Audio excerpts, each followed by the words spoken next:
Welcome back to Pi Worldwide's Services Sunday. Today we are here with our partner, Tony Center. Tony, how are you doing today, man? Fantastic, Easton. Doing amazing. That is awesome. I'm super excited to chat with you. Once again, we always have such good conversation. So you have been in the insurance industry for over 3 years.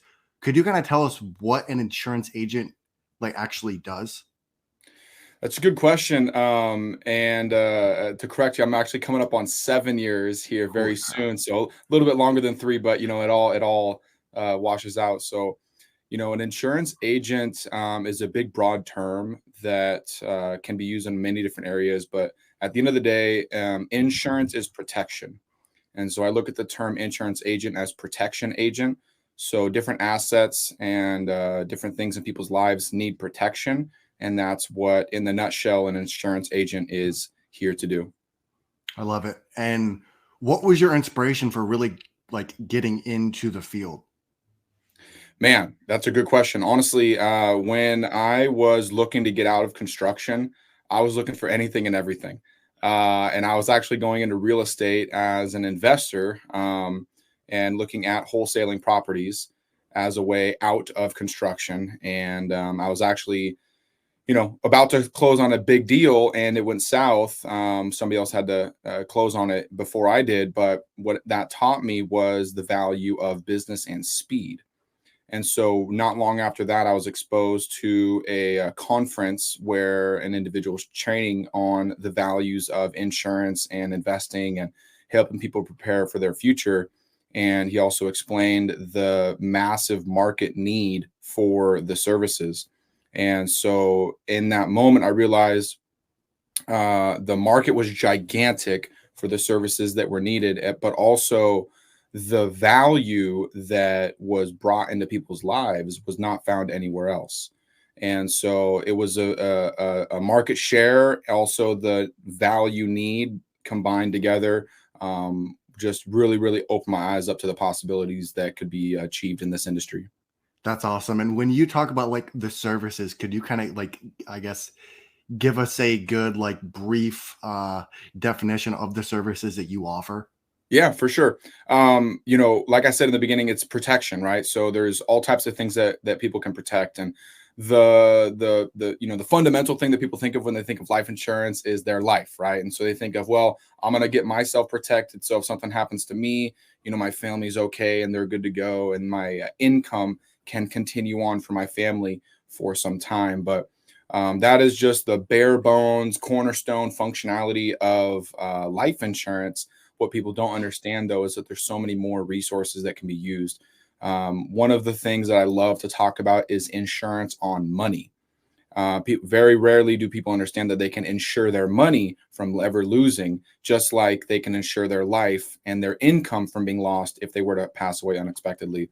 And so there are all types of life insurance products. There's 5 different types of life insurance. There's also insurance on your money with different types of things like annuities. There's also protecting wealth transfers through trusts. I'm not going to get too far into that, right? Going in left field a little bit, but there's just many, many, many different ways that insurance can be brought in to help somebody out. In the 5 different types of life insurance, there's term insurance, whole life, universal life, variable universal life, index universal life.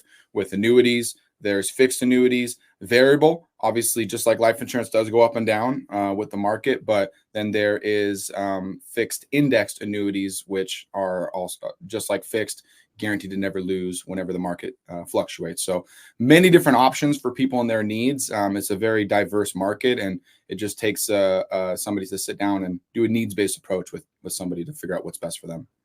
Yeah, and I think that's what I love. With us having conversations and us chatting, you actually care. You care about giving the correct information. You care about actually helping your client. And has there ever been an experience that you had with a client where you were like, I am so grateful to be in this industry because I just helped this person do X?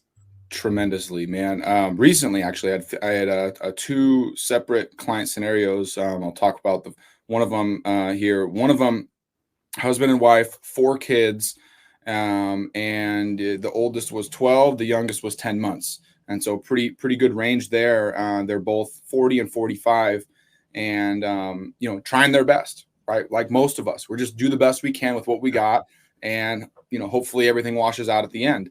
And I was so thankful that I was able to meet with them, because sitting down with them, husband has 3 whole life policies that he's had for over 20 years. Wife has 2 universal life and a whole life. They have whole life on all their kids. The wife had an old 401k sitting at her old job, just doing nothing. After the third child, she thought she might go back to work. Fourth child came around, didn't end up going back to work. So just had 170,000 just sitting at her old employer doing nothing, at risk in the market. And so, and also $60,000 in debt. And so, I was able to meet with them, and first they really wanted to secure that old 401k. So we rolled that over into a fixed index annuity. By the way, the value of it was 170,000. 2 years prior, it was 190,000. A year ago, it was 150,000. By the way, she's not working at the company anymore. She's not contributing any money more. It's just riding out the wave.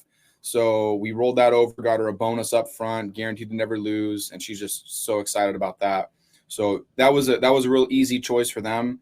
But then they had also they had stocks and Roth IRAs and 529s for the kid. They had just stuff everywhere, and didn't really know why. They kind of had a feeling like it was a smart move, but nobody was there coaching them, showing them which way to go. And so over many, many different sessions, I sat down with them and was able to educate them. Built a debt plan for them to get out of $60,000 of debt in 16 months. Built them a plan to, take their whole lives, which, value there for sure for the death benefit, but he bought them to grow his cash.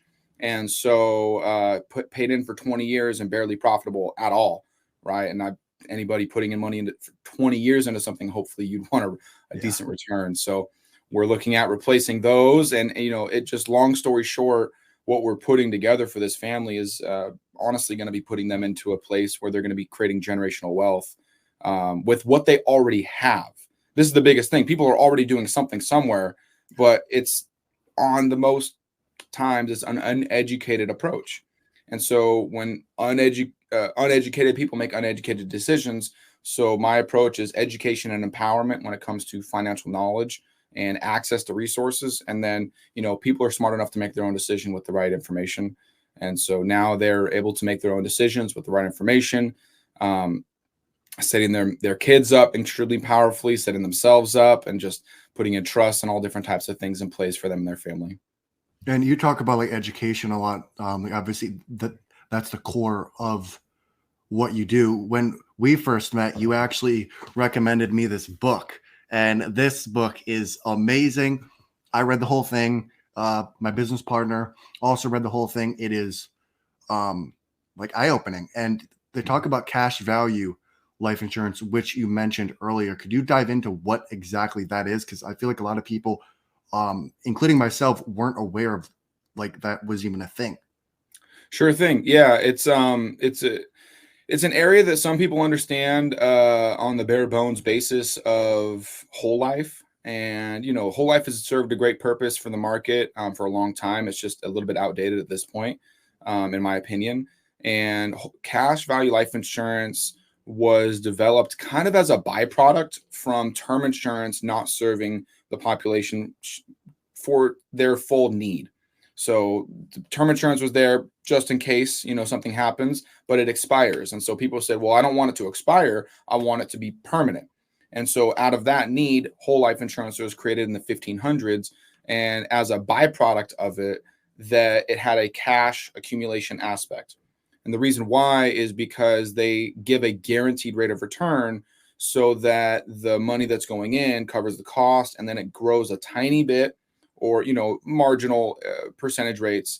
And over time that can grow and it can, accumulate. And so there's from, 1500s, things tend to advance, right? And Yes. so since then, new advances have come about. In the 1980s, universal life and variable universal life came out. And what they did is they created more flexibility with universal life, and then variable universal life created higher rates of return. you're in the market so you can make a lot of money, but that's the risk, is also you could lose a lot of money. So when in these accounts, um, what really happened was there was a company called EF Hutton, who was a brokerage, stocks, bonds, mutual funds. That was their forte. And they discovered tax codes that allowed for tax-free growth inside of these permanent life insurance policies. So they actually created the very first ever universal life.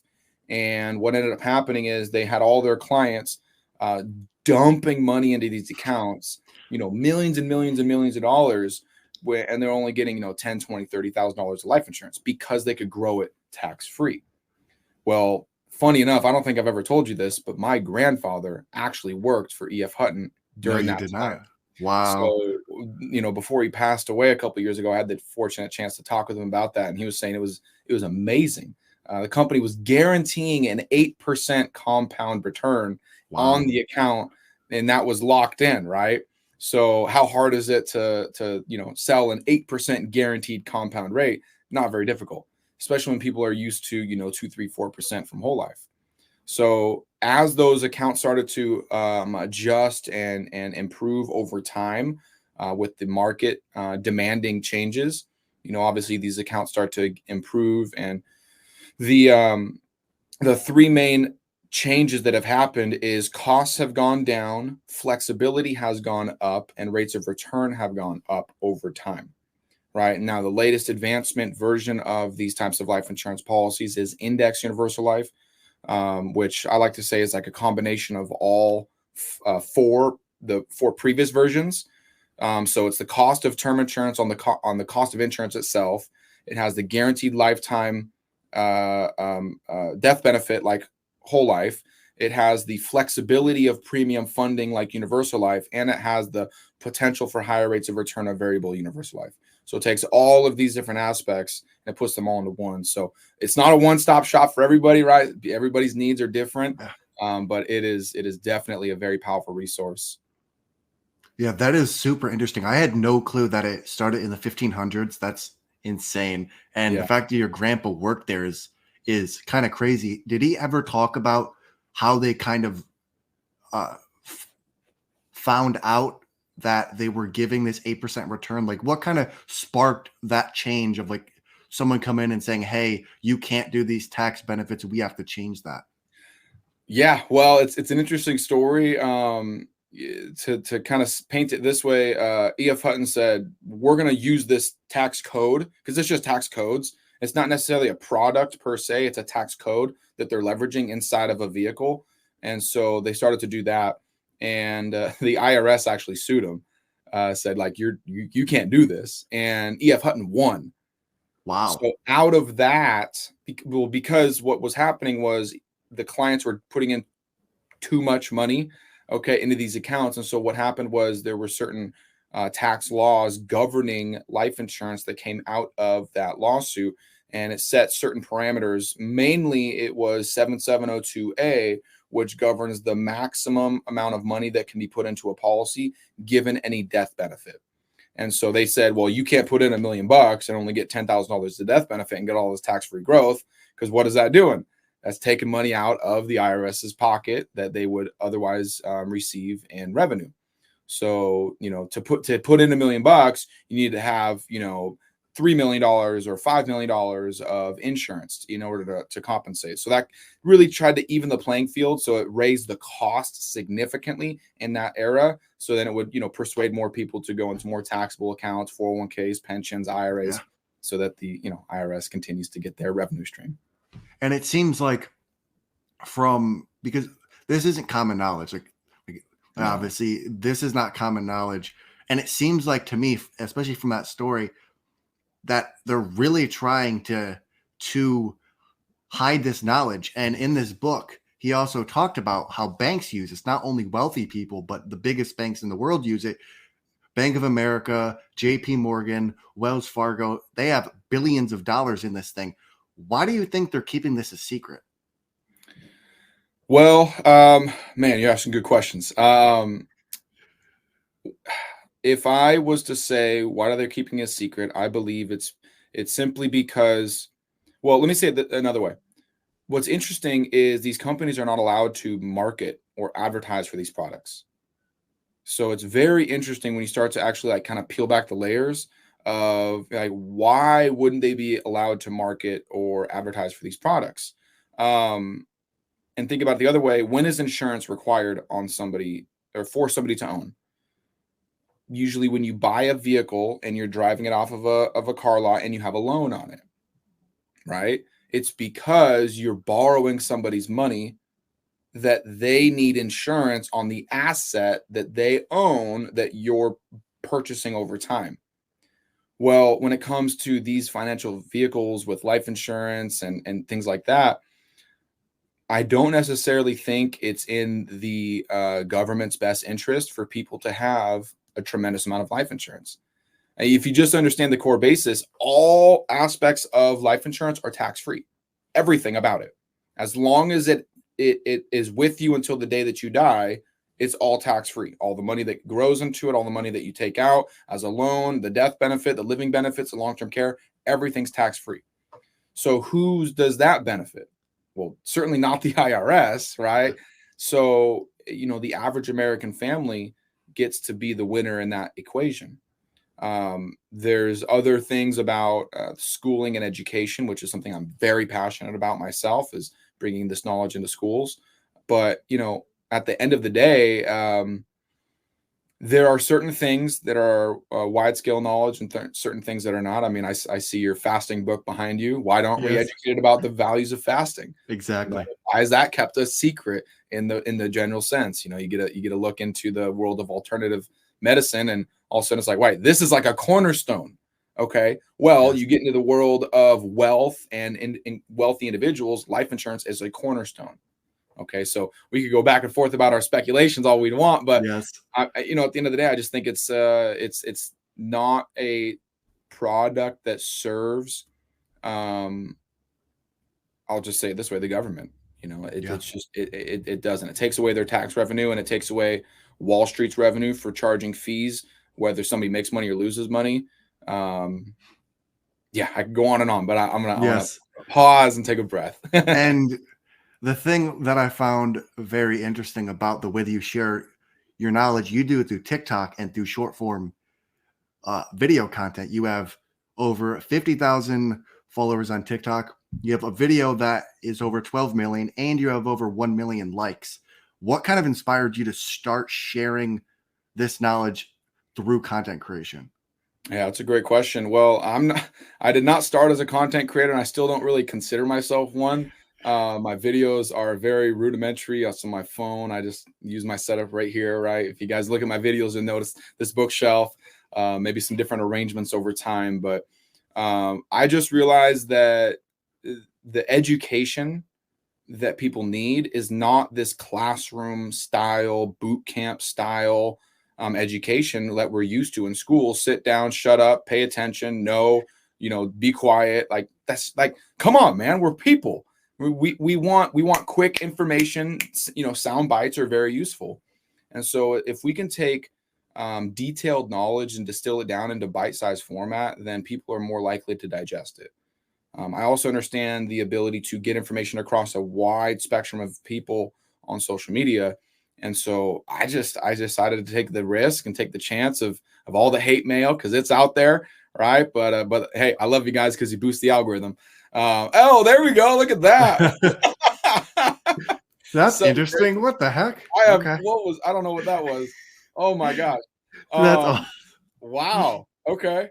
that's Uh, awesome. that's exciting. But yeah, I mean, just in general, the sound bites, and people's attention are clearly gravitating towards something. And I figured, there's two people in social media. There's consumers and creators, and people are caught in consumption traps oftentimes. And so my passion is like, hey, why not educate people while they're consuming? Hopefully, something will spark their interest. And my first video I ever posted on TikTok, like through TikTok platform, because I would post stuff on Instagram and then also posted on TikTok, but the first ever single TikTok video that I posted on the platform is that 12.3 million view video, and it just like completely revolutionized my perspective of how important this information really is and how hungry people are for it. And so since that date, I think about a year and a half, maybe 2 years ago now, I've started to take a more proactive approach on socials. That is insane. The fact that your first video was the one that broke 12 million when you were kind of in the process of, like thinking about making content, was there any fears or any hesitations or things where you were like, I don't want to do this? Of course, every time, every video, it's like that. It's like, is this good enough? Am I presenting myself well enough? Is the information clear enough? Also, am I putting myself at compliance risk because I have licenses and I have Yes. to abide by certain laws? So I have to make sure that there's gray area and I don't cross it. And always, I'm just thinking, this is a valuable piece of information that I've found for myself, is like, who am I trying to appease, the haters or my actual true audience? And so it's because like the hate mail is out there, guys. But it boosts the algorithm, like I said. So I have to make sure that my heart and my mindset are aligned in the right direction, so that I'm focused on education and not so much kind of handling the haters, if you will, because they're like, what are we gonna do about them, guys? Come on now. All right, we got bigger lives to live and more fulfilling missions to accomplish. So for me, it's like, is my information clear? Is it articulating well enough? Am I in compliance? Is my heart centered? Is my mind focused? And can I get it out in 90 seconds or 3 minutes on TikTok? Like, it's a short time. I don't think if you guys have ever put out content, you realize how quick that time goes. But yeah, all that comes down to every time it's like, am I doing the right thing? And is this going to land? And then the end thought that I have is, whatever, just post it anyway. See what happens. People need it. Even if it gets 10 views, those 10 people are going to be better off. Exactly. And I think the thing that always shocks me is you never know who's watching. Like you could have a video that hits 100 views, but you have 10 people that now go looking at the information. And those 10 people might have never even liked the video or commented. So I love the short form content. I love the information that you put out, because not only does it educate, but it makes people curious on the things that are out there and the things that are possible. And if you had to tell a business owner that is wondering about posting content or interested in posting content, what would you tell them if they were nervous or scared to post that first video? Great question. First thing I would say is get centered on who your audience is and understand that they need your information, that what you have is specialized knowledge. And there are people out there that are hungry for it. Second thing I would say is givers gain. Givers always gain. You have to be okay with giving away everything you have for free, because people value that. Everybody's trying to take money from everybody. Why don't you just give everything away for free? And at the end of the day, people aren't going to do anything with it anyway, but the ones that will are very powerful. A lot of people just consume stuff and do nothing with it. So it's like, you have no fear of it hurting anybody, because it's going to be their blessing if they choose to pay attention to it. And then, really it's the idea of get your thoughts organized, obviously. Think of what are specialized pieces of knowledge that you have that you're very passionate about, because there's everything in all these industries that people might have to know, but they're not necessarily passionate about, right? Compliance, I'm not passionate about it. I have to know it though. Okay. So there's certain things, if you'll notice in my speech, how I talk, I have to articulate things a certain way. My opinion is, the best case scenario might be different for each person, right? We got to accommodate for compliance, but we all have our preferences. And so be okay sharing your preferences. Be okay sharing that, but just make sure you put the little disclaimers if you have licenses that you have to abide by. But the biggest thing is just go for it. Just go for it. Get you out there on the skinny branches. Take a risk. I don't know. This is my personal take. The videos I spend the longest time editing do the worst. Yes. Okay. I don't know why it is Yes. that way, but the videos I just take on selfie mode or my tripod real quick, take, 1 or 2 takes and I'm done, and minimal editing, get hundreds of thousands of views. And I don't know why it is the way it is, but it's just taught me like people like real, authentic communication. They want to be able to feel you, not just hear you. And we're all gravitated toward people like us. So get used to telling your story during your videos and your information, and then people will be able to identify like, oh, okay, I'm just like Easton. I could really get behind his content, and I can follow him in his journey of health and wellness and fitness because I'm just like him, just like you, brother, because of the story that you tell. So those are some of the points that I would say for business owners when getting on to creating content.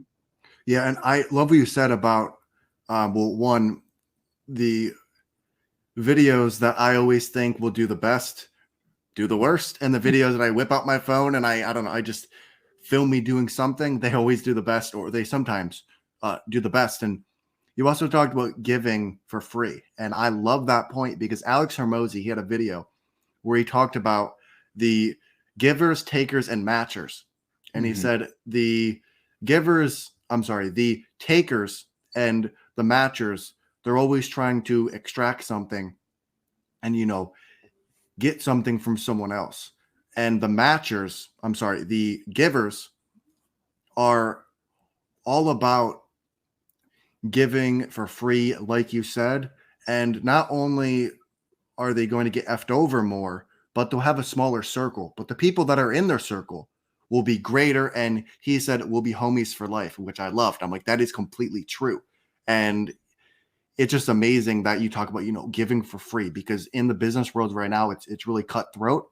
It's really, people don't want to give stuff for free. So I love hearing that from you, because I mean, that's why we met. And on your content creation journey, I actually met Nisea, who you're in a relationship as well. That's actually how me and you connected.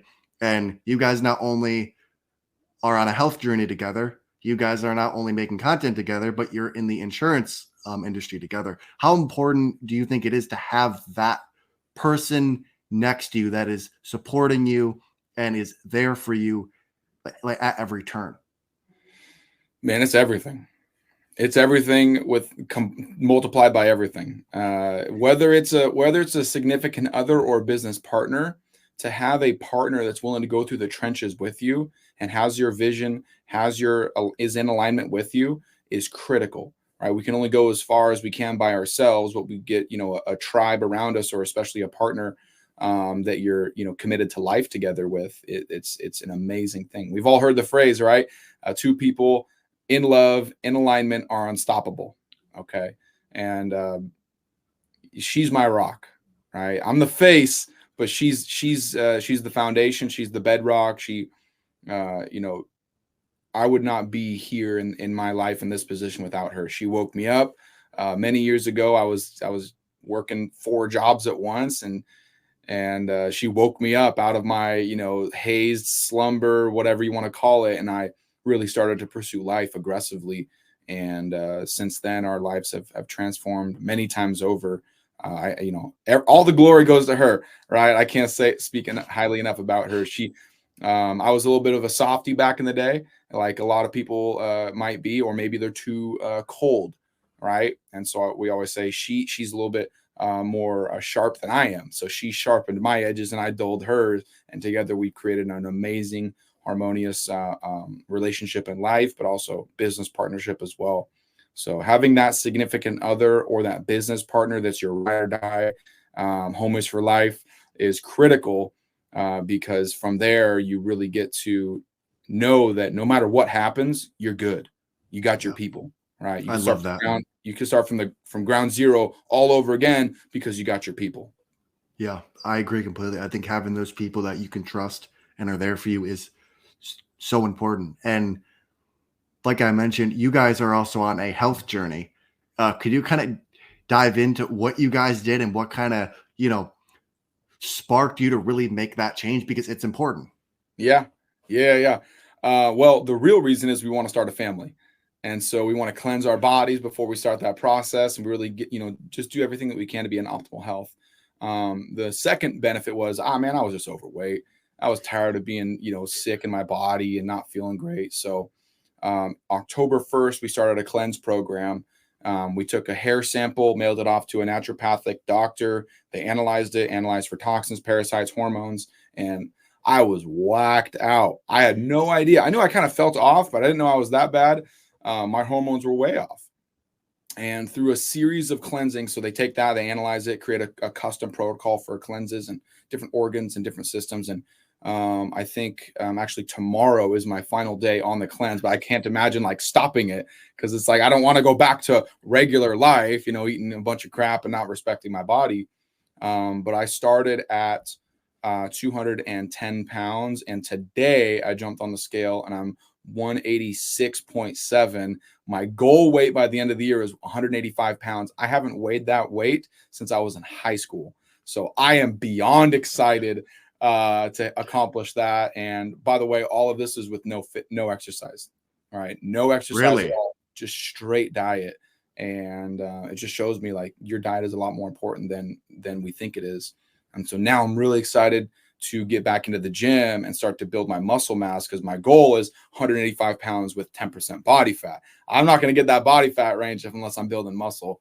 So very, very excited about that journey. But I appreciate you asking that question, man. You do, of course, you do your research. You definitely do, man. That's awesome. I have to. And I mean, it's exciting, like to learn more. I mean, like the insurance side is cool, but like I want to learn about Tony. I want to learn about you. Like why? Like, what are you doing? It's always cool to see other people in the business world taking care of their health, because when you get rich, that's cool. But if you're unhealthy or you have problems, and I think like doing the health thing, it really shows us the potential of our body. Like the fact that you lost that much weight just by diet really shows me and other people like, holy crap, food is insanely important. Was there like a specific diet that you followed? Did you do fasting? Like, what was your kind of key to losing that weight? Yeah, now we're getting into your realm. I love it. I love it. So like I said, it's a custom cleanse program from this specific doctor. And so there were the first stage, it was 5 stages. So the first stage was just clean eating. It was cutting out a lot of nonsense and portion control. So it was eating, I could only have 4 ounces of fish or 4 ounces of chicken raw, not cooked. I've never weighed meat raw. It was usually after it's cooked, right? Because water content. Couldn't have any beef the entire program, just because of my certain, things I was healing. And so it was that diet for 2 weeks, and then it was what was called a fat and liver cleanse, where I had nothing but these shakes. I actually have one sitting right here. Okay, ready for me once we're off. Once we're done with this, it's ready, because that's my breakfast or my lunch. Actually, I missed a meal earlier. But that for 3 days I did nothing but those shakes to really get the motion going. And then for 3 weeks after that, I had 1 meal a day, and then everything else was those shakes. So it was really, really focusing on cleansing, but also it was elimination diet. It was calorie deficit. So at my lowest calorie intake, I was at about 800 to 1,000 calories a day. And what I found out was like it was sucked at the beginning. I'm just gonna be honest, man. It was terrible. Yeah. But after about a couple days, my stomach shrank. I actually started to get used to it, and I could feel my body responding to the shakes. And so my sleep got better, my skin got better, my energy got better, like everything about my mental clarity got better, my ambition like rose, everything is like just improved. And so coming off of the tail end now, it's more starting to open up the diet again to include more foods, but there's still certain foods that is just completely out of the gate. Like everything's organic, everything's non-GMO, everything is fresh, very little processed foods. And we all had Thanksgiving recently, or hopefully you did, or enjoyed some good food. I went to my mom's house. She doesn't have the same standards, and I was wise in my choices, but I veered off a little bit. Life is life, and I felt it, man. I felt it big time. And then we had our own Thanksgiving at home, and it was a world of difference, where we had organic food, high quality food, everything made from scratch. And I felt fine. I actually didn't have the turkey hangover that most people have. I actually lost weight from Thanksgiving, right? Go figure. So it's an amazing journey. And I'm just so thankful to have taken the courage to start it. and then the determination to keep it going, because it was not easy. I'm just going to tell you that. Yeah, when you told me that you were taking that journey on a late night call we had, I was so excited for you, because it's always exciting to see people take their health serious, live longer, be more healthy. Like, it is just exciting to be around that. And I have one more question. If you had the opportunity to have dinner with someone from the past and the present, who would it be and why? Dang. Past and present. I would probably want to have dinner with, I just got his book. Marcus Aurelius. Okay, I like that. For his leadership qualities and being a compassionate leader, being somebody that really cares about his people and was able to lead a lot of people to live a very high quality life. That would be past. And then present,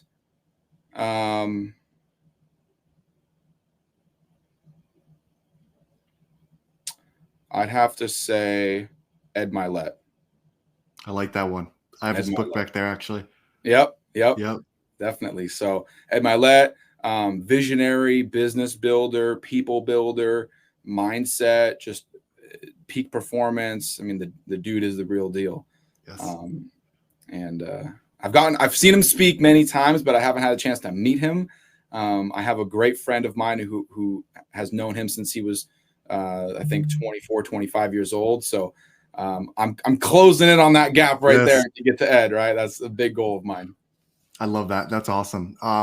So is there anything that you would like to add for closing remarks, how people can get in contact with you if they want to learn more, like any like closing statements or anything like that? Sure. Absolutely. Yeah. So, well, first things first, Easton, it's been a pleasure. Thank you for giving this opportunity to me and asking me these questions. Very, very good questions, by the way. I'm excited for the journey that you're embarking on with everything that you're, taking on. You're taking on a lot, and I'm very excited to at least play my part in it. So how you can get access to me is at the Freedom Elite on TikTok and Instagram. And it's, just the words, no periods, no nothing, the Freedom Elite spelled normally, on Instagram and TikTok. And in those, on my pages there's a link to get access to my Calendly if somebody is interested and curious at, scheduling up a consultation. Also, we're building a website right now that I'm not ready to launch yet. So I'm going to keep that in my pocket for now, but stay tuned for more information for that. But as far as that goes, yeah, socials is the best way to get a hold of me. Awesome. Well, Tony, it was an amazing conversation. I actually learned a lot. And I just want to say thank you as well for spending almost 40 minutes with me. It was an awesome conversation. And we will definitely stay in contact and be working together in the future. So, just thank you. I appreciate it. My pleasure, Easton. Thank you for setting it up. Yep. Thanks, Tony. Take care.